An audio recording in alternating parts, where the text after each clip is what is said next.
नैन सारण्य के पावन पुनीत क्षेत्र में श्री सूत जी महाराज व्यासासीन हैं और 88,000 सौनकादिक ऋषि उनके सम्मुख बैठे हुए 88,000 ऋषियों का प्रतिनिधित्व करते हुए श्री सौनक जी महाराज ने सूत जी से 6 प्रश्न पूछा। किम श्रेयासाच सारकाः क्वं स्वतार प्रयोजनम किम कर्मों के अवताराश्च धर्मः कम शरणं गतः। पहला प्रश्न पूछा कि किम श्रेयः। कुछ लोग कहते हैं कि यज्ञ करना श्रेयस्कर होता है, कुछ लोग कहते हैं कि जप करना अच्छा होता है, कुछ लोग कहते हैं कि खूब पूजा पाठ करना अच्छा होता है। तो सौनक जी कहते हैं कि महाराज आप मुझे बताइए कि क्या करना श्रेयस्कर है, हम क्या करें। क्यों हर चीज के चक्कर में पड़ने से बहुत बड़ा लाभ नहीं होता, हम भटक जाते हैं। सौनक जी कहते हैं महाराज हमारा दूसरा प्रश्न है कि शास्त्र सार का समस्त शास्त्रों का सार क्या है। हम विष्णु पुराण पढ़ते हैं तो लगता है कि भगवान विष्णु ही सबसे बड़े हैं। हम शिव पुराण पढ़ते हैं तो हमें ऐसा महसूस होता है कि भगवान शिव ही सबसे बड़े हैं। देवी पुराण पढ़ते हैं तो उसमें लगता है कि देवी ही सबसे बड़ी है। तो हमें बताइए कि आखिर सही क्या है, हमें कौन सा शास्त्र पढ़ना चाहिए जो कि हमारी गलतियों को, हमारी समस्या को सुलझा दे। इन सारों ग्रंथों को पढ़कर तो हम और उलझ जाते। तो महाराज आप बताइए कि समस्त शास्त्रों का सार क्या है। तीसरा प्रश्न यह है कि कह स्वावतारम प्रयोजनम। जब भगवान सर्वसमर्थ हैं तो उन्हें अवतार लेने की क्या आवश्यकता है। तुलसीदास जी ने रामचरितमानस में बहुत सुंदर चौपाई विलास सृष्टि लय होई त्रिकोटि विलास सृष्टि लय होई सपन हो संकट परयति सोई सपने में संकट परयति सोई। शिव जी सबसे बड़े देवता हैं। अगर शिव पुराण पढ़े तो लगता है कि भगवान शिव ही सबसे बड़े हैं, विष्णु पुराण पढ़े तो लगता है भगवान विष्णु ही बड़े हैं। और अगर भगवान इतने सर्वसमर्थ हैं तो उन्हें अवतार लेने की आवश्यकता होगी। वो तो इशारे से ही सब कुछ कर सकते हैं। अगर वो चाहते तो वहां बैठे बैठे ही कंस को मार सकते थे, वहां बैठे बैठे ही रावण को मार सकते थे। उन्हें अवतार लेकर आने की क्या आवश्यकता होता। भृकुट विलास सृष्टि लय हुई। और चौथा प्रश्न है कि किम कर्माः। भगवान के कर्म क्या है, भगवान करते क्या है। और पांचवा प्रश्न है कि के अवतारश्च। भगवान के अब तक कितने अवतार हो चुके हैं। छठा प्रश्न धर्मः कम शरणं गतः। जब भगवान श्याम सुंदर श्री कृष्णचंद्र अपनी लीला को पूर्ण करके और जब इस दुनिया से चले जाते हैं तो धर्म किसकी शरण में जाता है। क्योंकि धर्म के रक्षक तो भगवान है। और जब भगवान लीला को समाप्त करके यहाँ से चले जाते हैं तो यह धर्म किसकी शरण में जाता है, कैसे रक्षित होता है। तो सौनक आदि ऋषियों की बात सुन करके, इनके प्रश्नों को सुन करके सूत जी ने कहा कि सौनक जी हम आपके प्रश्नों के उत्तर दे रहे हैं और आपके प्रश्नों के उत्तर देने से सिर्फ आपका नहीं, जन जन का कल्याण होगा। पर हम आपको कुछ बताने से पहले चाहते हैं कि सबसे पहले अपने गुरु का स्मरण कर ले।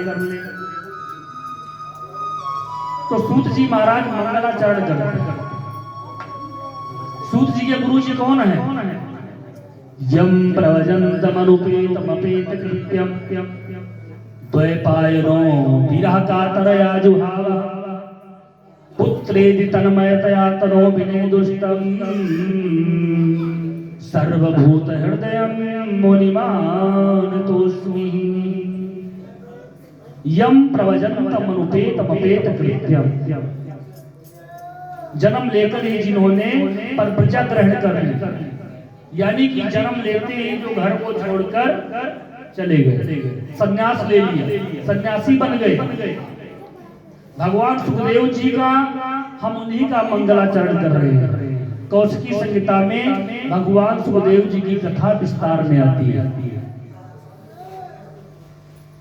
ध्यान से सुनिए, ये भगवान जो सुखदेव जी थे, ये कौन है?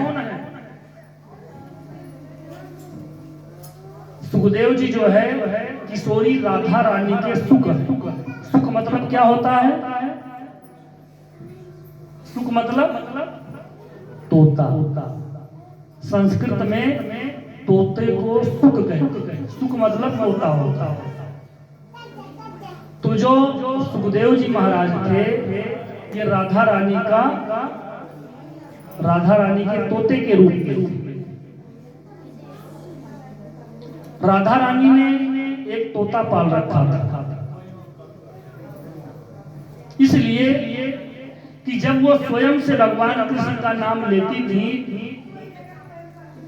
तो प्रेम से इतना विह्वल हो जाती थी कि उनकी समाधि लग जाती। कृष्ण का नाम वो बोल नहीं सकती, तो इसलिए उन्होंने तोता पाल रखा था। क्यों?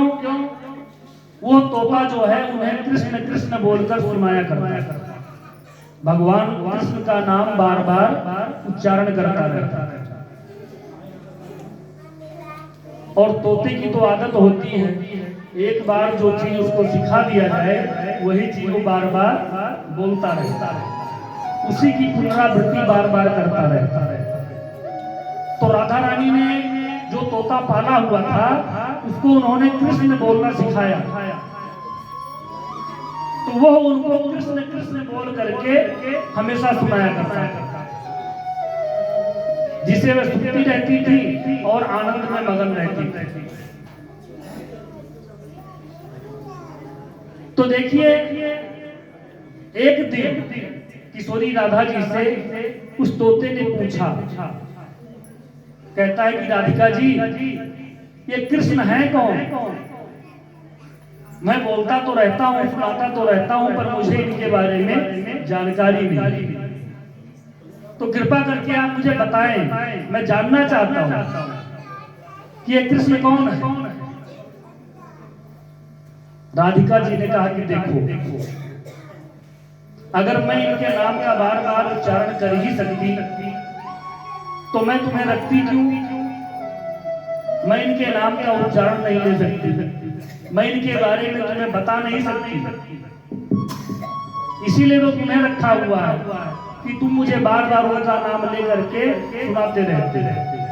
मैं खुद से उनका नाम नहीं ले सकती, खुद से मैं तुम्हें इनके बारे में नहीं बता सकती।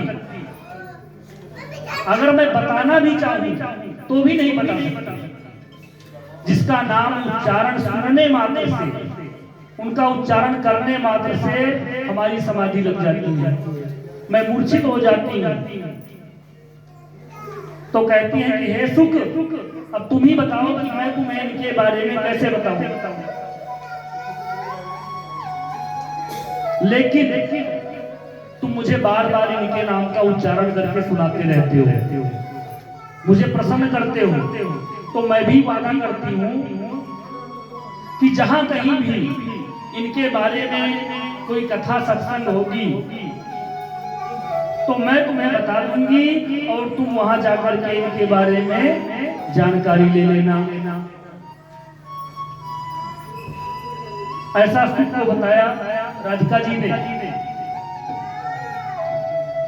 अब देखिए समय बीतता गया। एक बार देवर्षि नारद घूमते हुए कैलाश पर्वत पर पहुंचे। भगवान शिव उस समय वहां पर ध्यानस्थ बैठे हुए थे, ध्यान में मगन थे, समाधि में लीन थे। तो नारद जी ने देखा कि भोलेनाथ तो समाधि में लीन है, तो वह देवी पार्वती जी की तरफ चले गए। देवी पार्वती जी ने नारद जी को देखा, हाथ जोड़कर प्रणाम किया, बोली देवर्षि प्रणाम। उसके बाद नारद जी को बिठाया और बोली कि देवर्षि कहां से आ रहे हैं। देवर्षि नारद जी ने कहा माता जी मैं जो है दुनिया घूमने गया। बोले अच्छा तो दुनिया घूम कर आ रहा है। नारद जी ने कहा कि हाँ। बोले तो क्या देखे दुनिया में। नारद जी ने कहा कि मैं यही देख रहा था कि दुनिया में कहीं प्रेम है अथवा नहीं।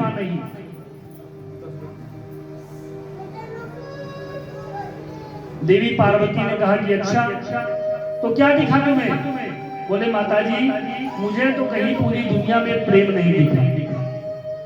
देवी पार्वती जी ने कहा नारद जी ऐसे कैसे कह सकते हो, आप दुनिया में क्यों गए, आप हमारे और भोलेनाथ के बीच में देखोगे कितना प्रेम है। नारद जी कहते हैं देवी जी मुझे तो नहीं लगता कि आप में प्रेम है। देवी पार्वती ने कहा कि ऐसे कैसे कह सकते हो। तो नारद जी ने कहा अच्छा माता जी बताइए कि प्रेम कहते किसे हैं। प्रेम का मतलब क्या होता है, प्रेम किसे कहा जाता है। नारद जी ने कहा कि जहां पर कोई छिपाव या दुराव ना हो, एक दूसरे से हम कोई बात छिपाते ना हो, हमारे बीच में किसी प्रकार की दूरी ना हो, उसको प्रेम कहते हैं। तो नारद जी ने कहा कि अच्छा इसका मतलब कि आपसे भोलेनाथ कुछ नहीं छिपाते। तो देवी पार्वती ने कहा कि ना भोलेनाथ जो है मेरे से कुछ नहीं छिपाते।